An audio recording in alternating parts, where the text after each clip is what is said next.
This is Visitor's Book, and I'm Maija, your host. In this program, we're going to be meeting with diplomats and foreigners who live here in Pakistan, and we're going to find out what they really think about the country. So let's go. So our guest today is a Nigerian PhD student, Jaafar Haris Bello. So let's go find him. Hi Haris, so nice to meet you. How are you? Thank you, I'm really fine. Thanks so much for coming here today. Is this your first time in Saidpur village? It is my pleasure. This is not actually the first time, this is the second time. Okay. I came here as recently as 3 months ago. Oh, really? I came with some of my lab fellows and faculty members. Okay. So the place is very amazing. Yeah, you came here like for, was it like a dinner or something like that? Exactly, because it was during Ramadan. Okay, I see. We came to break our fast here. Oh, that's wonderful. And it was amazing. I like the dishes, the meals, and everything here. Yeah, it's a nice place. It's a bit different from rest of Islamabad. Yeah, it is. It is because if you look at it, it's something like natural. Yeah, it's not like... exactly. What a wonderful dress you're wearing. Is this a Nigerian traditional Thank dress? you. Yeah, actually it's Nigerian and we call it kaftan. Oh, okay. It looks very similar to shalwar kameez. Yeah, it is. But unfortunately, if you look at the trouser style, ours is kind of slim. Oh, it's not as 3 inches trouser like the Pakistani shalwar kameez. Yeah, it's a bit different. But they are kind of similar. Yeah, interesting. Do you usually wear this every day here or Pakistani clothes? No, it's once in a while. Yeah. But back there at home, I do use it almost all the time. Yeah, it's so nice. But here in Pakistan, once in a blue moon, so to say. Okay. And I mean, you've been here for 4 years. You came here to study for your PhD, right? How has your experience been in Pakistan? Well, it is amazing. And you know, as a student, usually the experience has to be black and white. Although I don't want to say the black side, let me just say the good side so that I shouldn't discourage other students that are coming. But sincerely, this is not the first time that I've been to Pakistan. I came to Pakistan 2013 August, if I'm not mistaken. All right. Yeah, because actually I came here for my master's. Okay. When I completed my master's in 2015, I moved back to Nigeria and then came back again in 2016. So this is not the first time. Okay. So to say I'm kind of, should I say, partially Pakistani? Right. I'm kind of Pakistani. So this is the second time. It's a familiar place for you. Yeah, it is. Okay. So why did you choose Pakistan of all the countries you could go to study?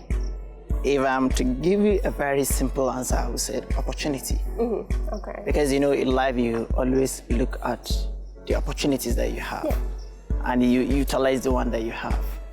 I do like other places, and to be honest with you, Pakistan is not in my list. Yeah.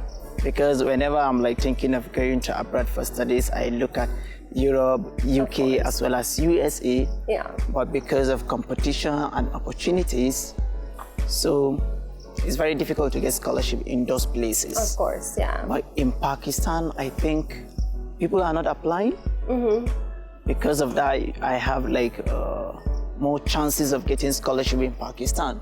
Yeah. So a simple answer is actually opportunity that brought me to Pakistan, not because I wish or I like to be here. Okay.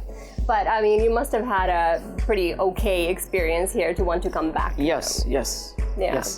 The experience basically is like the ideology or the mentality that people back at home has about Pakistan.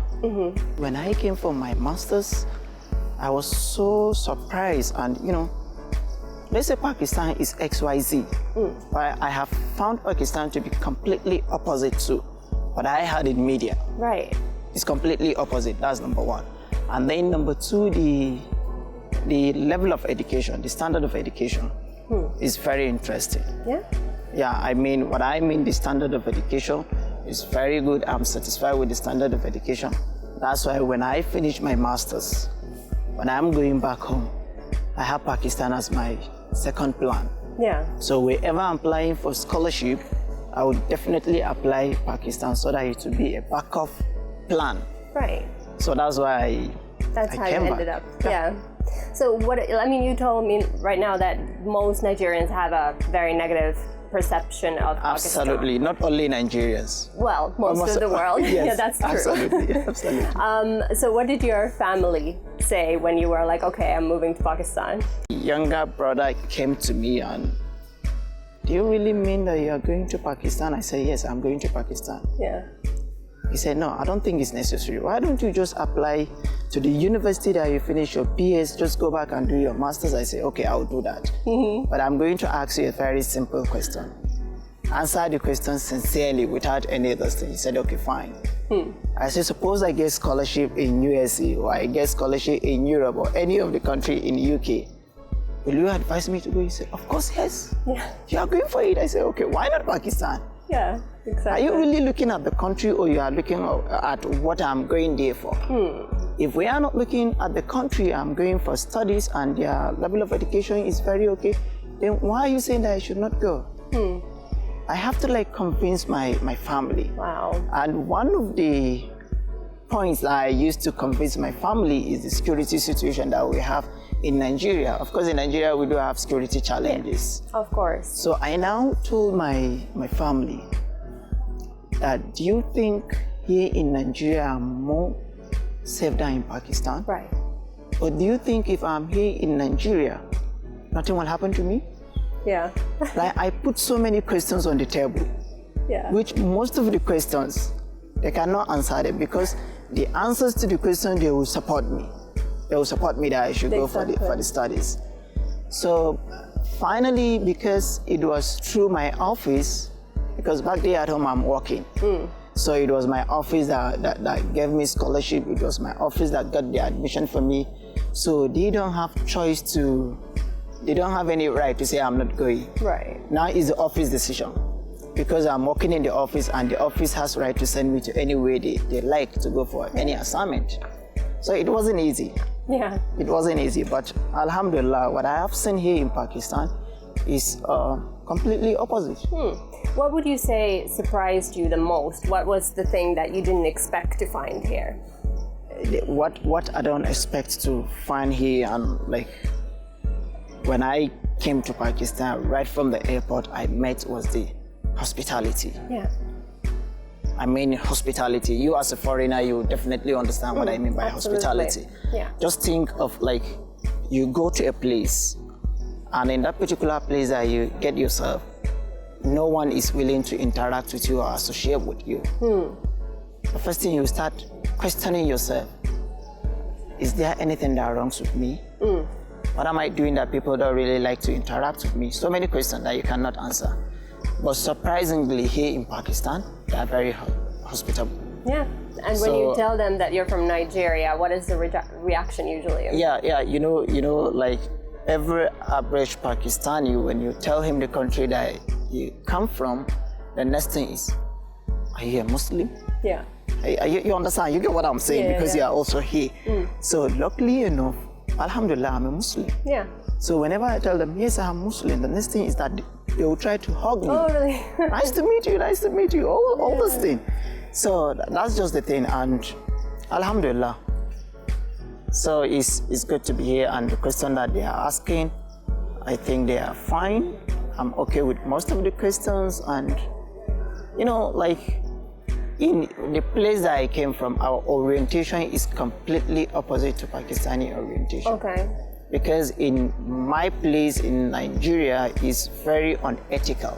It's very unethical to see somebody and start asking of religion. Right, yeah. It's very unethical to see somebody start asking of what is your father doing? Okay. Or how many siblings do you have? Yeah. That's very Things different. like that. You understand? Yeah. But here it seems it's normal. Yeah, it's part of the culture. They are doing it. Yeah. And being that we are here, we have to respect the norms and values. Yeah. Then we answer the questions that we are okay to answer, and questions that we are not okay, we politely tell them that, oh, so sorry, this is a personal thing that I can share with you. Yeah. So how would you say your everyday life here is different from Nigeria? Well, it's completely different, you know. Back at home, whenever I wake up in the morning, I have a normal schedule, routine activities that I'm doing daily. If I don't have any serious activity to do, I have friends to visit, I have places to go. Yeah. But here, being a student, I need to be almost indoor. all the time. Oh, really? Almost indoor all the time. It's either I'm in the university or I'm in the hostel. Yeah. Because, you know, like as a bioscience student, most of our activities are actually related to the lab. Okay, that's where you spend most of your time. Yes, I spend most of my time in the lab. If I'm not in the lab, then I'm actually in the hostel. Yeah. So to move around, to go around Islamabad is not so frequent. Okay, yeah. But like almost every week, I do go out to go to market or to go to supermarkets to get one or two things. Yeah. But the life is completely different. So where are you from actually in Nigeria? I'm actually from a state called Plateau State. And the capital of the plateau is Jos. All right. So I'm from a city called Jos. What kind of a city is it? Is it a big one or a smaller? Well, it's a big city. And geographically it's at the center of the country. All right, okay. That's number one. And then the city is very unique.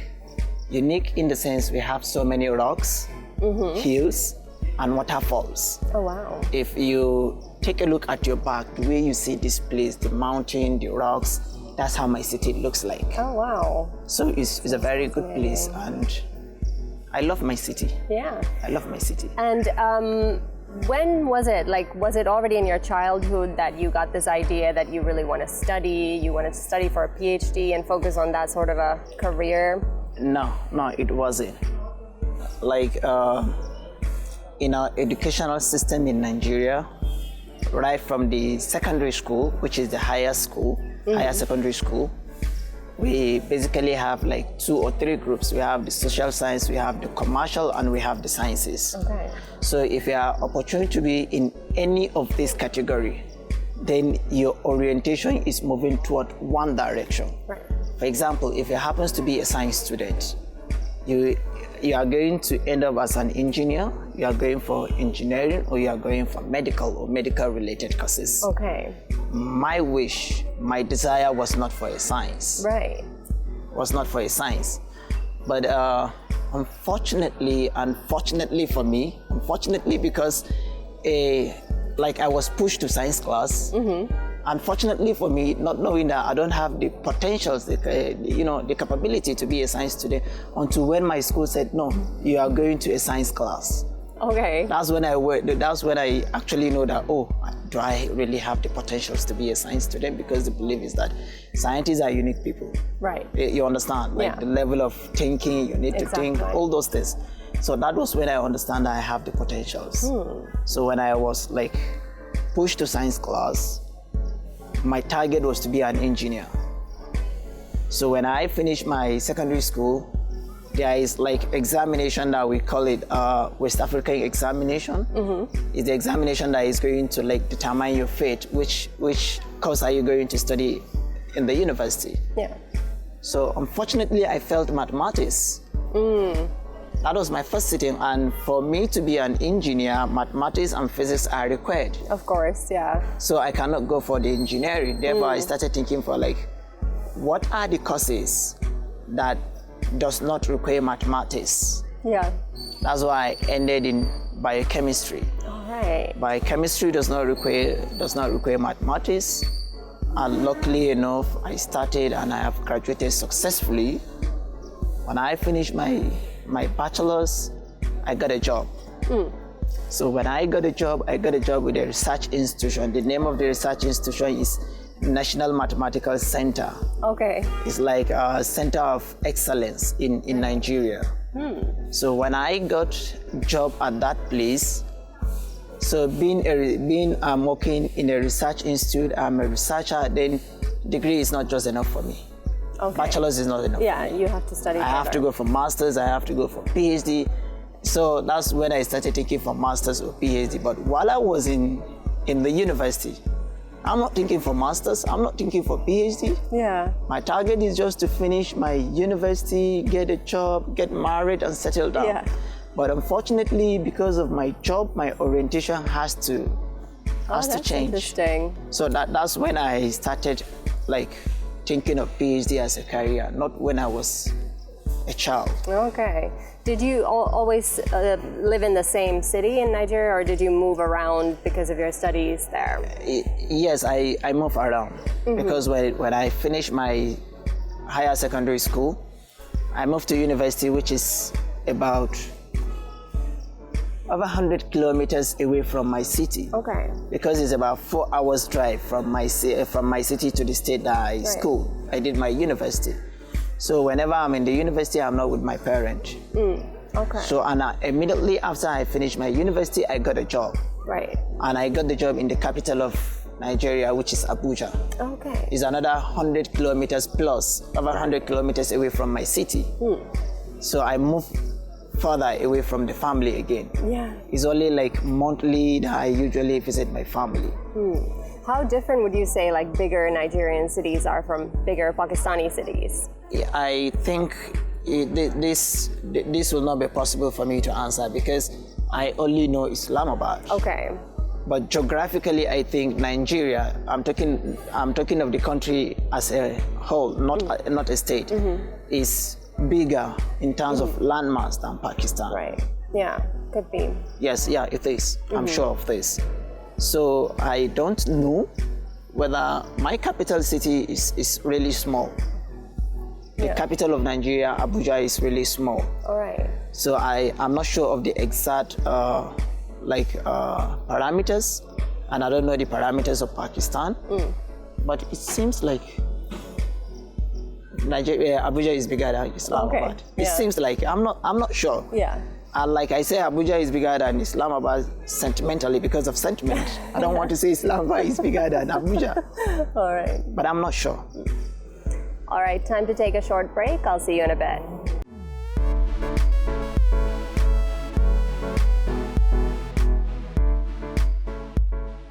Welcome back. I'm here in conversation with Jaafar Haris, a Nigerian PhD student here in Islamabad.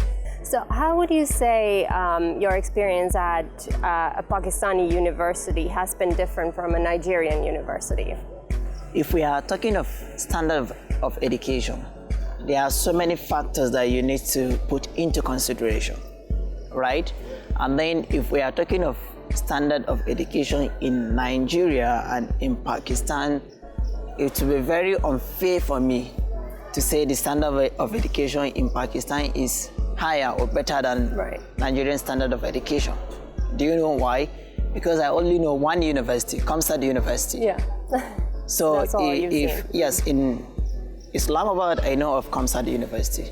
In Nigeria, we have over 200 universities. Of course, yeah. So if I'm making comparison between 200 universities and one university, definitely I would give more emphasis to the 200 universities. Yeah. But the truth is, the standard of education in Pakistan is great. Yeah. That's why I'm here for my PhD. That's why I did my master's. Yeah. Here, if the standard is not okay, I will not come back for PhD. Of course. Coming back for PhD is enough to tell the world and Pakistanis that the standard of education is very good. And I mean, both Pakistan and Nigeria have similar problems in terms of education. You have both a pretty high, illiteracy rate and the, dropout rates from school and stuff like that. What do you think needs to be done to make this better? You see, this is a serious problem. If first we look at the population, the two countries are actually third world country and the two countries, they have population of about 200 million or over 200 million. For Pakistan, I know it's over 200 million. Exactly. So, and if we are talking of 200 million, and most of the population, if you look at it, is from is youth. Exactly. Most over 60% of the population is youth, and we need to educate the youth. So the government cannot just do it alone. Yeah. So many external forces has to come in. For example, let me give you an example with Pakistan. I noticed in most of the streets in Pakistan, you see there is masjid, right? If we have masjid in almost every corner in Pakistan, and we are talking of the literacy rate or whatever we are saying, people are not going to school, and we have masjid everywhere, why don't we use the masjid? The government is supposed to build schools, but the government needs money. They need funds to build the schools. Yeah. Since the government don't have funds to build the schools, but we have already built structure, mosques, why don't we use the mosques? Bring children, all these kids that we have, come to the mosques. Yeah. Get somebody that finished from university, teach them. Yeah, exactly. After that, 2-3 years, we send them to go and write any exams that you think of. You understand? What I'm saying, like, is very simple. Yeah. That we don't have to focus on formal education settings. Exactly. For we to talk of the literacy level. Yeah. We need to look at the informal setting as well. Absolutely. And that's for very example, important. if you look at Pakistan, like statistically, I have seen reasonable number of people that they don't know how to read and write in English, but they are Islamically sound. Yeah. They knows the Quran, they knows how to write in Arabic, they can speak Arabic.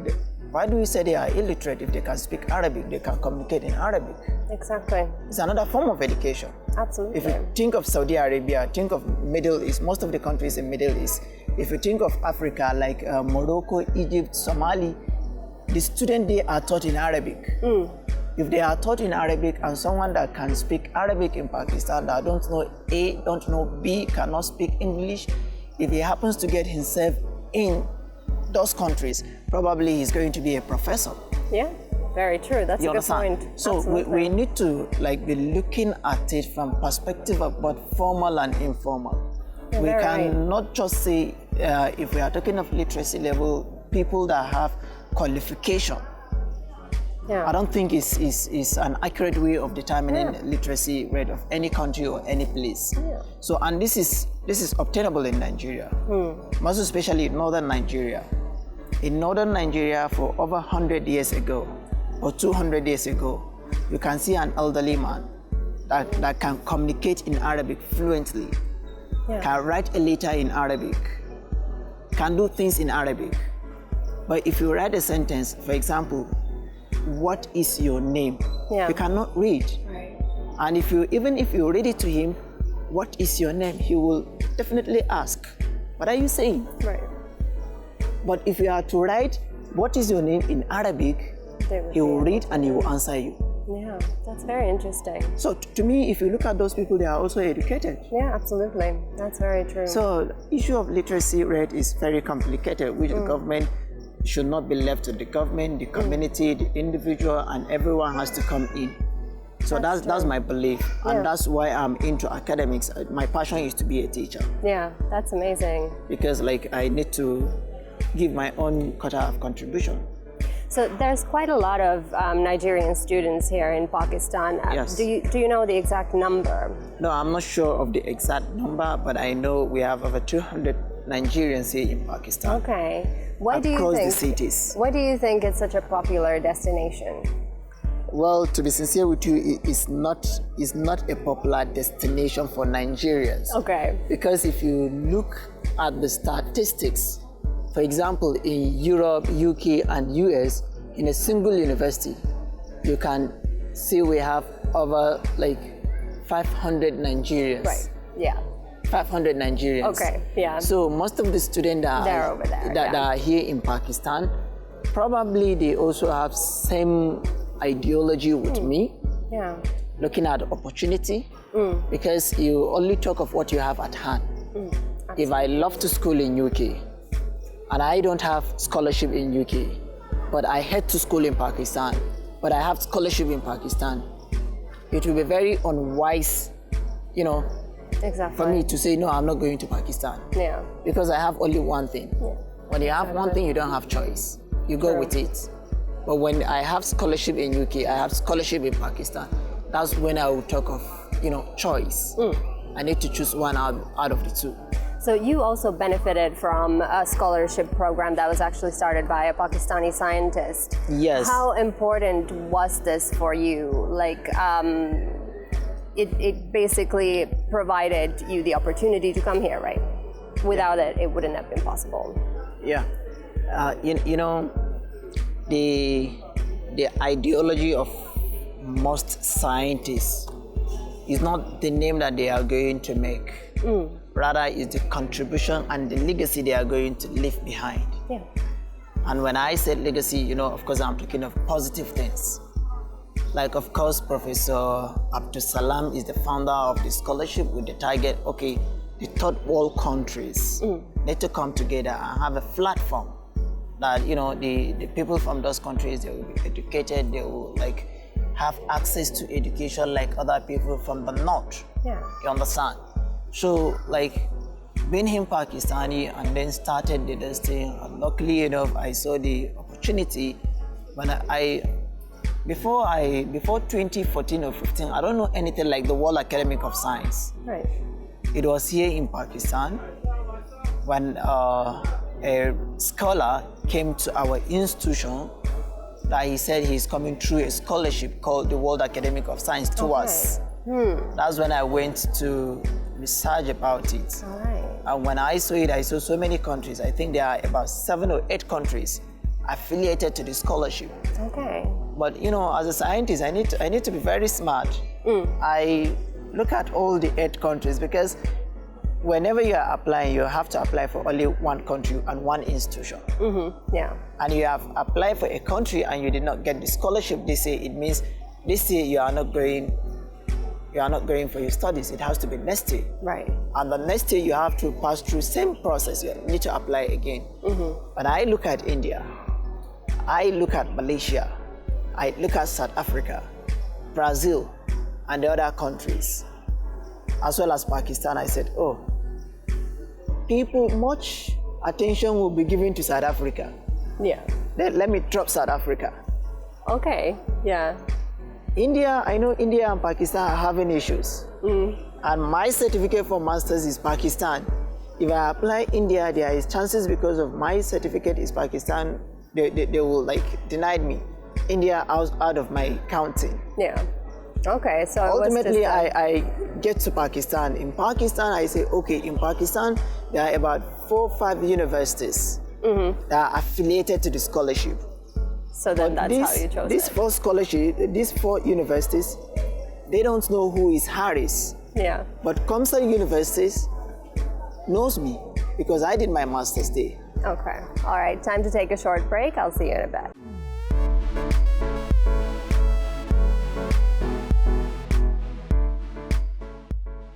Welcome back. I'm here in conversation with Jaafar Haris, a Nigerian PhD student here in Pakistan. So, Haris, coronavirus has affected all of our lives. How has it impacted your studies here? Well, it has, you know, as we say, it has affected everyone in the world. So, of course, it has affected me because if not because of this pandemic, by now I should be thinking of rounding up my program and planning of going back home. Right. So you should have been done by now. Exactly. But unfortunately, because of this pandemic, for about 5 months, I'm at home, almost doing nothing. Oh gosh. Because as a biological science student, I need to be in the lab because whatever we are doing depends on the practical aspects. We get the data, we get the result from the practical work that we are doing. Yeah. But because of this pandemic, I was unable to do anything.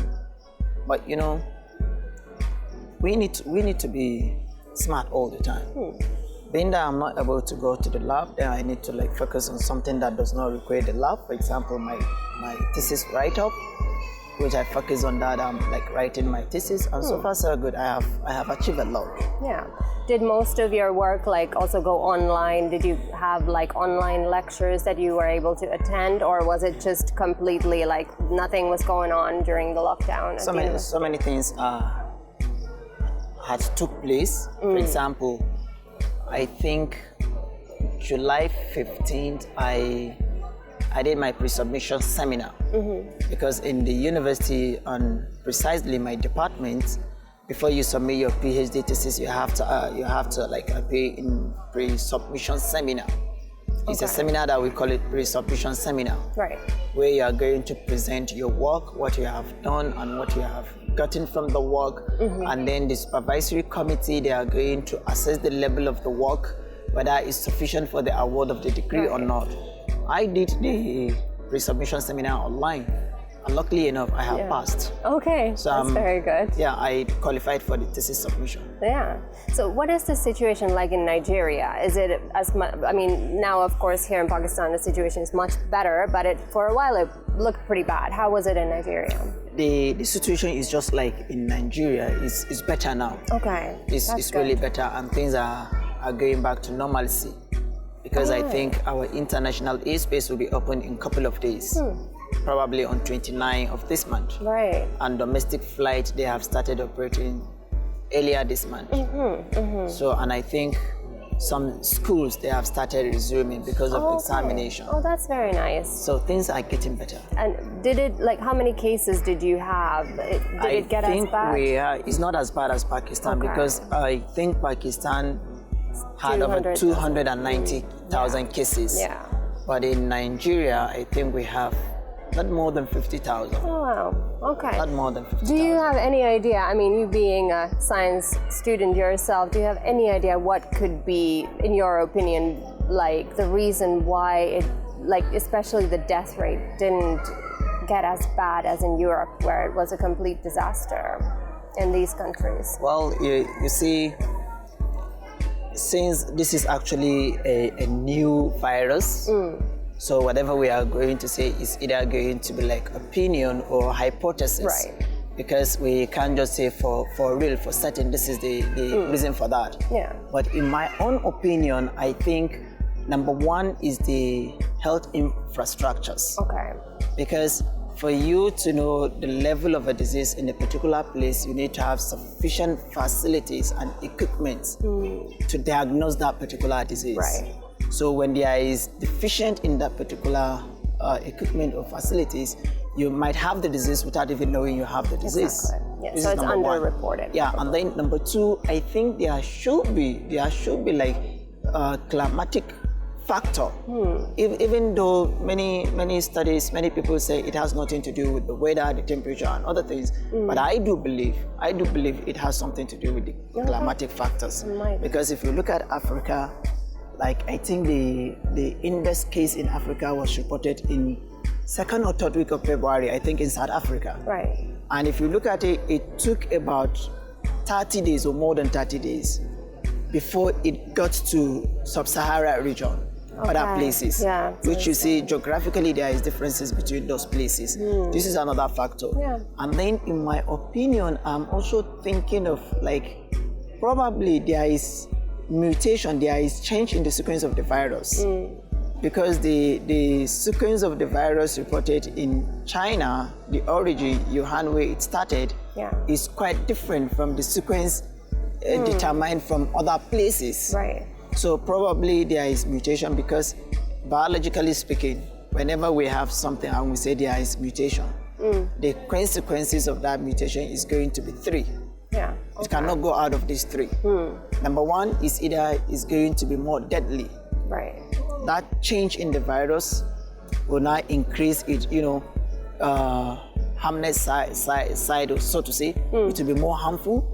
Or that change, it might make it to be neutral. Okay.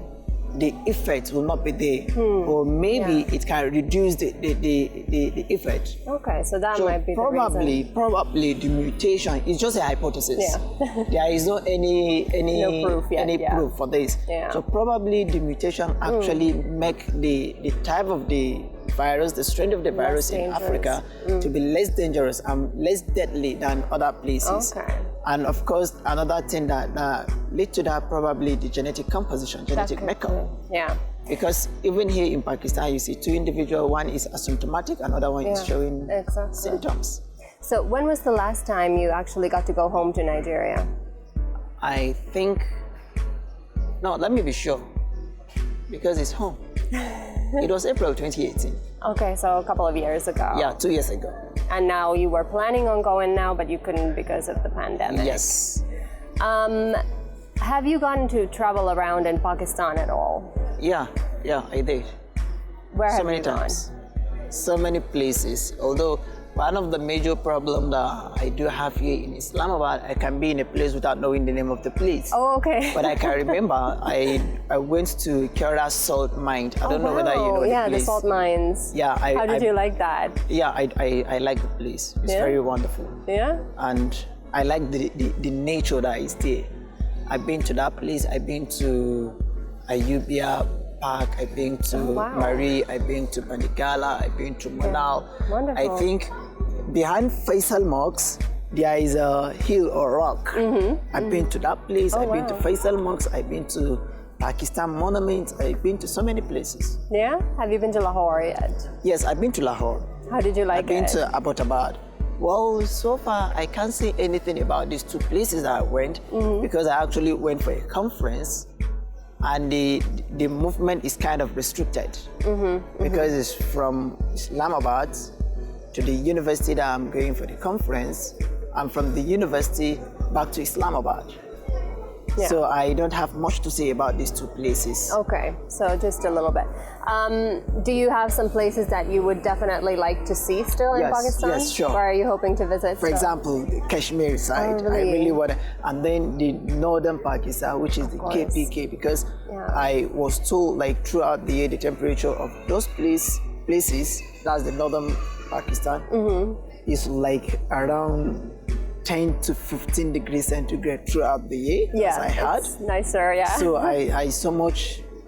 I wish I can make it to that place. I know it's possible, but for the Kashmir side, I don't think it's possible because of like the SOP of the government. Yeah, like foreigners are not allowed to be there. You need to get a letter from MOI, Ministry of Interior, and then the process is very hectic. Yeah. But maybe you can go to some of the other places in the north still. Yes, sure. I have this in mind. Yeah, great.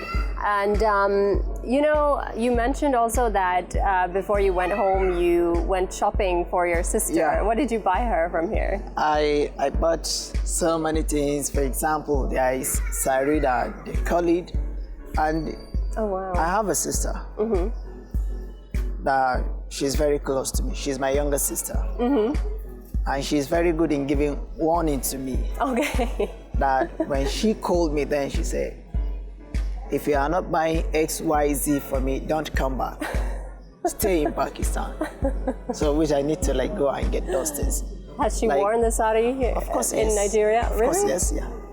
And then I think in the Jorez salt mine, and then part of Abuja Park, there is a place that they are selling traditional stuffs for ladies, for example, the bangles, the earrings, and the necklace.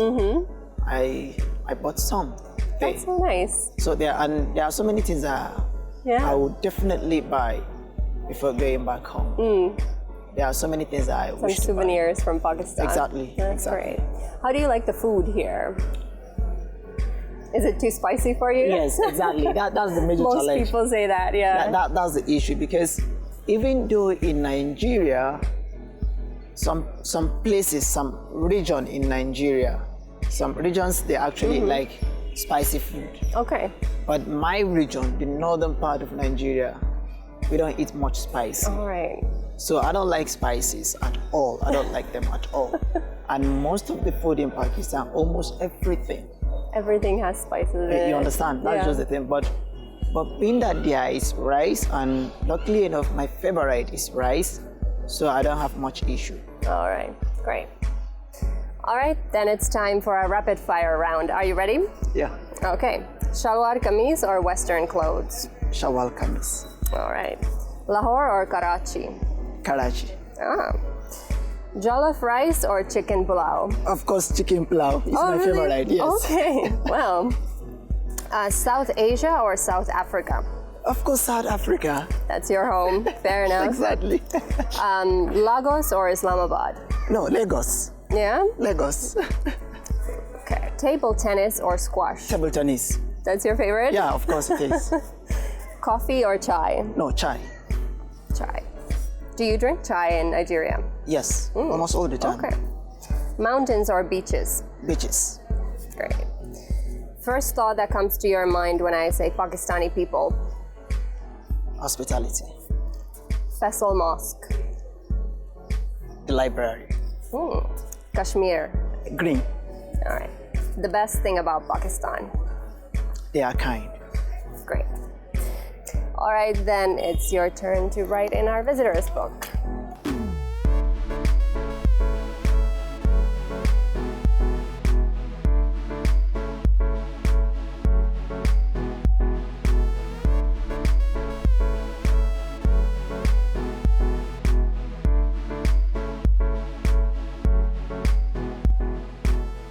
All right, let's see what you wrote. I love the hospitality of Pakistanis. Also, I would love to explore the Kashmir side of Pakistan. Yeah. Great. And I do hope you will like come and take me around to Kashmir. Hopefully one day. Thank you so much. Are you making a promise or you are just saying? I'm promising. Inshallah. All right, thank you. Thank you so much. Yeah. That's it for today. Please join me again next week, and don't forget to follow us on our social media accounts at indus.news. Stay home, stay safe, goodbye.